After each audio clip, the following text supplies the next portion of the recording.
it's Mon Mothma's HoloNet, and we're just posting on it. Welcome back to Mothma News and our 50-day countdown to the Mask of Fear by Alexander Freed. It's hard to believe we're already on day 28, but we are, and we are also in the month of the main event itself. Yeah, it's crazy to think, but look at us go. Today we're talking about the second book in the Aftermath trilogy, Life Debt. I realize I forgot to mention who wrote the trilogy in the last episode. It's Chuck Wendig. I don't know why I forgot. That was my bad. Anyways, moving on. So very early on in this book, Mas Amedda tries to surrender himself as a prisoner to the New Republic, and Mon and Leia outright refuse this surrender, telling him that what he's offering isn't as oppressive as he's making them believe, because he's like, oh, well, I have names, I have details, I know things, and they're like, okay, like, what are you gonna tell us? And yeah, they basically demand that he sign a treaty surrendering the entirety of the Galactic Republics, and since he doesn't have the power to do that right now, they tell him to go and get it back. I love this scene because Mon and Leia have the upper hand over, like, a top Imperial official, and they're not taking anything until he brings that treaty to the New Republic, which is actually very fair, because if he's trying to convince them that he has this power and he doesn't, he should go and get that power back, right? Because he is just a figurehead, and Mon points that out. She's like, yeah, that's all you are, right? And while I do think that maybe Mas Amedda had some information that he could have offered them, I do think that overall a surrender of the entire Galactic Empire was the better way to go about things. Because there's no guarantee that what he would have been telling them is the truth or even current information. He could have been giving them information from like 15 years ago. We don't know exactly what Mas Amedda knows. Yeah, he was part of Palpatine's inner circle. However, there's probably also things that Palpatine didn't tell him. Yeah, so this ultimately comes to fruition in the following book. And yeah, the Empire is surrendered, making everyone who does not comply a war criminal. Yeah, it's like there were going to be no consequences or something. We don't actually see a lot of Mon as Chancellor after this trilogy, but we do see her in Ahsoka, and she is referred to in Bloodline, and people talk about when she was Chancellor in Bloodline. Now, while yes, there is an issue that the New Republic was not doing anything with violations of the Galactic Concordance Treaty, we see that she gets pushback from a lot of senators in works like Ahsoka. Senators like Senator Ziono, who are like, no, this is bullshit. I don't think that this is a threat. These senators don't want a return to war. They never fought against the Empire in the first place, which means they don't actually know how dangerous the Empire is. And so they really don't get it at all. They think that it can be ignored and left to fester, but in the case of Ahsoka, where we see that Thrawn might be a threat, we see Mon taking Hera seriously and believing her. She literally pulls Hera aside and is like, so how real is this threat? And Hera's like, well, you know, we should prepare for the worst and hope for the best. And obviously, like, Mon is hearing her. But once again, key thing to remember, Mon ceded the emergency powers that Palpatine grabbed during the Clone Wars because she doesn't want to be a dictator, right? And also, even the people who disagree with her sometimes, like, oh, the person I'm talking about in the next chapter, are grateful that she doesn't have the ability to do anything she wants, and that the galaxy isn't run according to Mon's whims. Who would have thought? Who would have thought? Anyways, back to Life Debt. This book is also the biggest instance of Mon and Leia being at odds with one another. While the two of them remain friends and value the other's voice, and Mon is very willing to listen to Leia. Leia's slightly less willing to listen to Mon, but we know that she still wants the New Republic and Mon to succeed in making the galaxy a better place. The issue of the liberation of Kashyyyk is a very contentious point between the two of them. And it's very understandable. I personally think that it speaks very highly of the two of them that they are able to passionately disagree and yet not resort to ad hominem attacks. In their minds, especially in Leia's mind, because think of what she's going through right now. She is pregnant. Her husband is missing. Her brother is not there. Her friend is literally fighting to liberate his planet, and she is not there to help. In her head, sometimes she's a little bit aggressive towards Mon, and then she reminds herself, she's like, wait, that's not fair, right? Mon is still a friend. And that speaks very highly to the character of the two of them. It speaks to their professionalism and their desire to be united as one on as many issues as possible. And I do think that it's important for a protege to disagree with their mentor from time to time, because that's how you take what you learned from your mentor and you apply that to your own set of beliefs. And overall, I do think that this issue does turn Leia into a much stronger politician, because remember, this is Leia's first time living in a democracy. She is not used to the way that these things work. Her government experience is basically the Emperor deciding what will or will not be done, and having to wait for a Senate vote is not something that she is used to. She is not used to the person who is at the top of the hierarchy not being able to snap their fingers and be like, done, right? Because that's what she was used to with Palpatine. Palpatine would just be like, I want that done, and it would be done. Or, I don't want that to be done, and it wouldn't be done, right? Leia's still trying to grapple with this at a very difficult time in a person's life. Remember, her husband is not with her right now because he is fighting with his best friend to liberate said best friend's planet. She is alone and pregnant, and her brother isn't even there because he's off doing his own thing. It's not an easy time to be Leia Organa, and Mon tries to show as much grace as possible with that, because she's like, I have never personally been in this situation with all of this compounding on me, but I care about you, and I know that you are really passionate about what you believe. You are idealistic to your core, and that is a good thing, right? But she's also trying to impart on Leia, like, hey, things are different now. We cannot just go over the Senate's heads. We cannot do these things because that is how we get our republic in trouble before it even has time to learn how to walk, right? It's still in its infancy.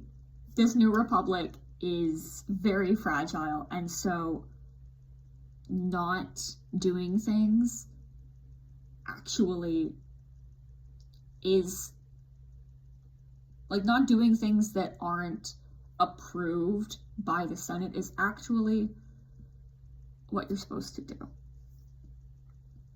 I think that the liberation of Kashyyyk is important. Mon cares about the liberation of Kashyyyk, and yet she cannot snap her fingers and get this done, right? So this is very, very much a growing and learning opportunity for Leia, even though I do not think that this is the perfect time for that to happen. But unfortunately, that is when it has to happen. She is very much more used to the rebellion than governing. She's used to being able to ask for permission later and just run in and do what needs to be done. A lot of times she didn't even need forgiveness because her plans worked, even the crazy ones, right? But we are able to see that she, Leia's very much a go-getter. That's the type of fighter that she is. She's very similar to Jyn Erso in that way, where it's just like, I acknowledge that the Senate is making a decision here, but that is a stupid-ass decision, and I disagree with it, so I'm gonna run into the fray. And while that's great for a rebellion, it's not great for a democratically elected government to have one of their senators doing, or even somebody that works for them doing. We do not need Leia turning herself into Rogue 2, right? Or Rogue One 2. I don't know. Because, again, Leia is also very much at risk at this point in time. If she's running into things, remember, she is pregnant.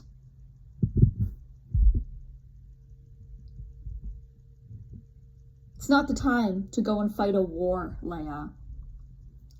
Stay at home, please. Yeah.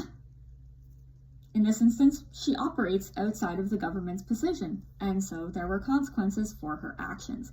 Again, a part of a healthy democracy is that when elected officials do things that they're not supposed to do, they face some sort of consequence for that, whether we like the politician or not.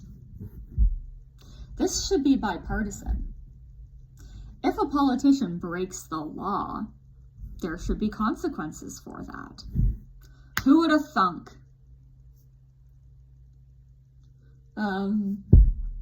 Yeah. Right? It shouldn't be like, oh, well, I think they're right, so they get a free pass. Easy to think that way, but it is a hypocritical cycle in the end of it. Mon is right in pointing out that Leia has an attachment to Kashyyyk, and she's right to be worried about Chewbacca and her husband fighting for the liberation of the Wookiees. Mon is still much more of a realist, while Leia remains an idealist. There's a healthy balance between the two of them, and that they are able to realize this and work together ultimately to make the galaxy a better place. Because we need the idealism, because it was their ideals that brought them here, but we also need to accept, they also need to accept reality and the limits of what they are able to achieve at a given time, right? Whether that be lack of resources, lack of manpower, lack of, multitude of things.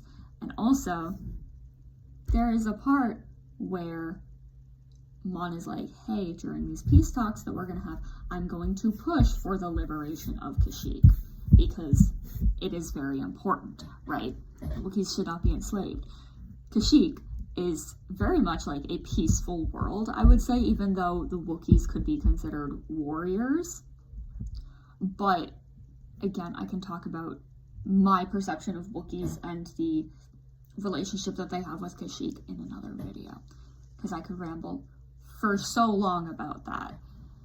But again, I don't even have notes to guide me for it, so it would be a mess. Of course, Leia does go out and help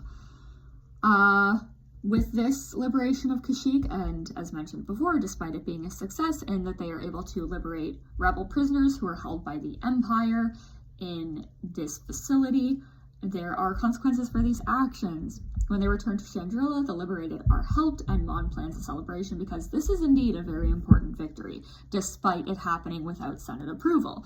And Rey Sloane has revealed herself to be the operator, which is a lie. And she is invited to attend to begin peace talks with the New Republic on behalf of the Imperial Remnant, right? She approaches the New Republic and is like, hey, I want to do some peace talks. And the New Republic's like, great, cool, we love peace, let's do this. And during the planning for this, Leia and Mon reach another disagreement because Kashyyyk itself is still not free, despite these rebel prisoners being freed. Leia does not want to compromise and essentially threatens to pull her support for the New Republic over it, knowing that they need her because she is the face of the New Republic. She's very important to this burgeoning government, and Mon isn't really able to convince her to not go ahead and do this, but that ends up being a good thing at the end because it very well could have saved Leia's life. During Liberation Day, the liberated prisoners turn out to be Imperial sleeper cells. Delightful. And they are tasked with taking out high-profile New Republic targets. We still don't know what happened to Crix Madine. Is he dead? Is he alive? Who knows? Nobody. No one gets an answer. Personally, I don't even know if Mon Mothma knows. One of Mon's advisors is killed, and Mon herself is very nearly killed as well, but Brenton Wexley, who is supposed to kill her, he is the husband of Nora Wexley and Temmin, aka Snap Wexley, is kind of stopped by his wife. Yeah, So because Nora stopped her husband from getting the shot he was originally going to, she saved Mon Mothma, who was just shot in the shoulder and is in critical care for a while afterwards, instead of being fucking dead. The absolute chaos of this leads to the escape of Wexley and Ray Sloan, and finding them is a very important storyline in the next book. Now, overall, Liberation Day, not a success, and it leads to many consequences for Mon, politically and physically. This might just be some Mon apology bullshit coming from me, but hasn't she paid enough for this mistake? She was literally shot. She nearly died. Like, I think that's more than enough punishment for this mistake. Like, she doesn't need the Senate acting like she made it out unscathed, and she certainly, after everything that she has been through, does not need senators telling her that she doesn't understand what sacrifice is. Because anyone who knows a damn thing about her knows that that isn't fucking true at all.